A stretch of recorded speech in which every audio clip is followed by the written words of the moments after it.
What's going on, everybody? Welcome back to the DIY ADU series.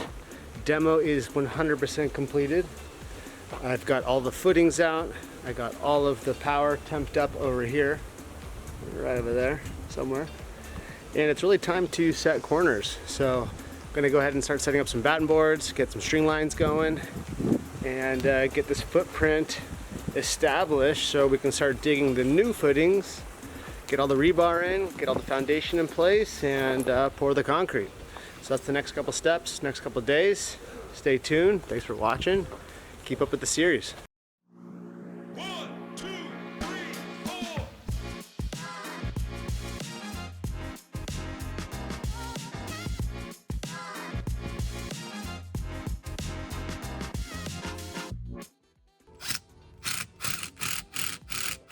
So I started off by figuring out exactly where the footprint is going to sit. I also have to square it up with the primary structure as well as the east property line. Now, the city didn't make me get a survey, and they stated that the property line was dead center of this block wall. So I'm going to use my string line to determine exactly where that sits, and then I can set up my batten boards after that. When I set up my strings to determine the building's footprint, I didn't account for the exterior sheeting and stucco, but luckily I gave myself a 2-inch buffer so it sat within the buildable footprint of my lot. My civil signed my line and grade cert with no problems. All this lumber is left over from my garage. It's perfect for making stakes and for building the slab forms. If you're unfamiliar with the term batter boards, they're a temporary form that holds the string lines that will be the perimeter of the foundation. They'll be my guidelines when building the concrete forms. It's crucial they are all level to each other so you can fine-tune the string lines and produce a perfectly square structure.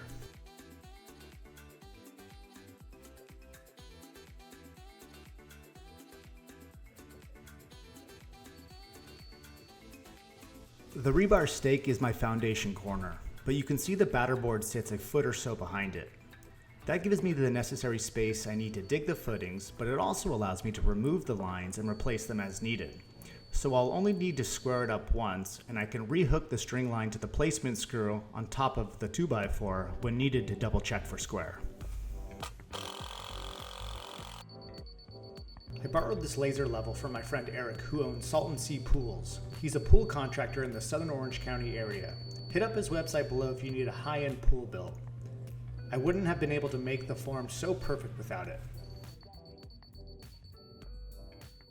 The top of the batter boards will be the top of the slab.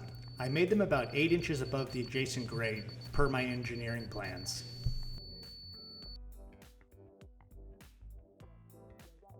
With that, the front 2 corners were done.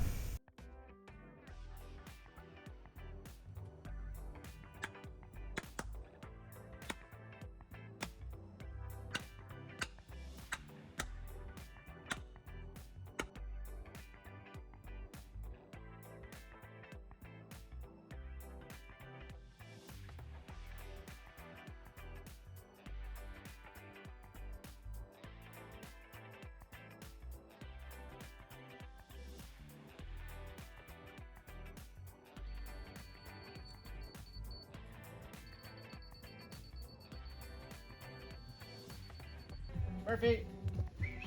Here I'm checking my distance to make a 28-foot mark on the top of my 2x4. I'll have to do the same thing on the other side.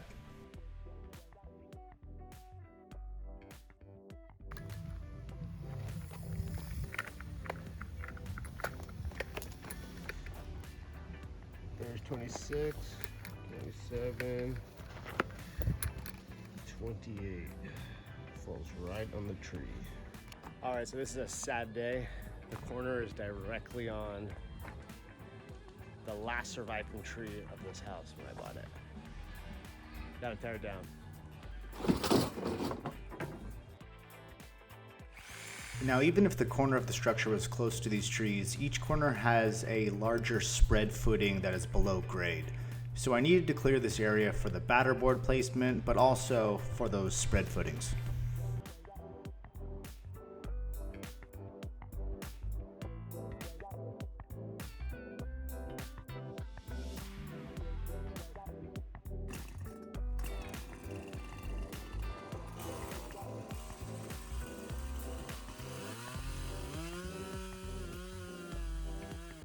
And with all these trees removed and area cleaned up, I could finish placing my batter boards, get everything level and square, and begin digging the footings.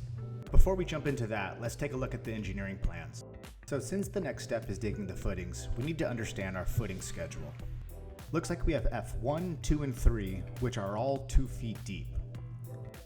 F1 is around the perimeter as well as the interior to hold some load-bearing walls. F2 and 3 are the corner spread footings that will have some deep anchors and hold the Simpson steel strong walls. So that's what we have to start digging.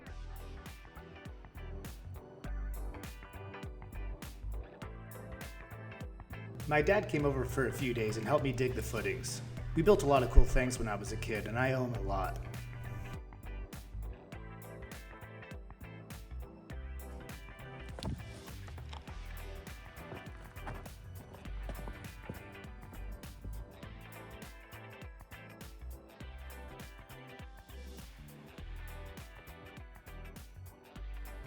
We started each side by measuring and marking with paint.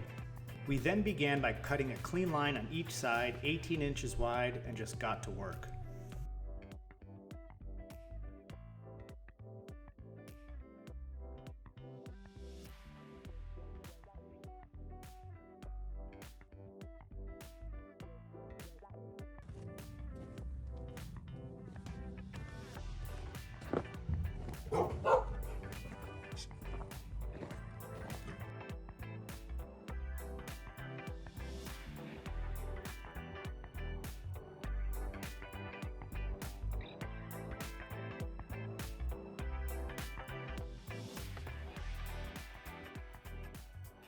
Now onto the spread footings.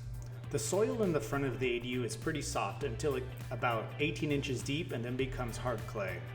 I had to break it up with a pry bar and pickaxe towards the end, but you're probably wondering why I didn't get a mini excavator back here and knock it out in one day. Looking back, I should have, but it was a good workout in those summer months.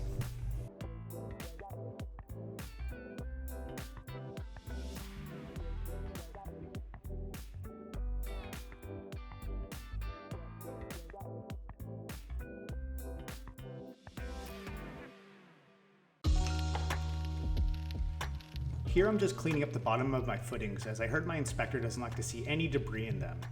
You'll also notice the 1.5 inch gas line I installed to the garage in preparation for the ADU. I'll have to move this to be on the outside of the structure prior to the pour.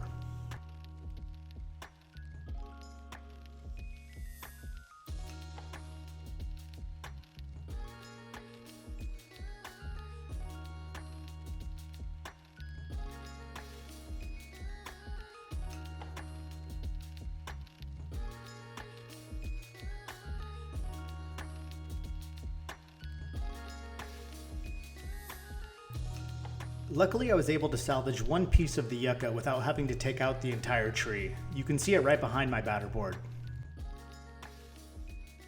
This rear corner was soft and sandy, and it was easy to dig. I was able to finish the digging in about 3 hours for this one spread footing. Now onto the middle footings that hold the load-bearing walls that hold up the loft. All the dirt you see on top of the pad is from the footings. I'll need to move it out of the way to make space for the middle footings. I ended up moving close to 70,000 pounds of dirt with a wheelbarrow to the front of my house and into a dump trailer. I know this because my buddy Andy helped me dump this dirt, and we weighed about 35,000 pounds per load.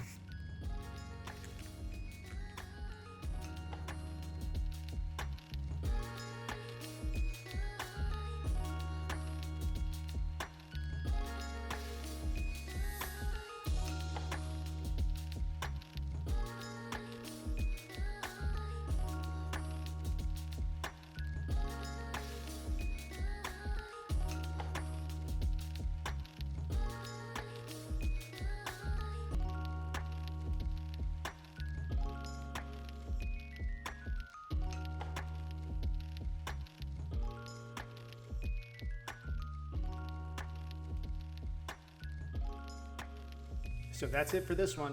The footings are completed. Next steps are to get the forms done, bring in some aggregate for the pads, vapor barrier, and then rebar. On to the next one.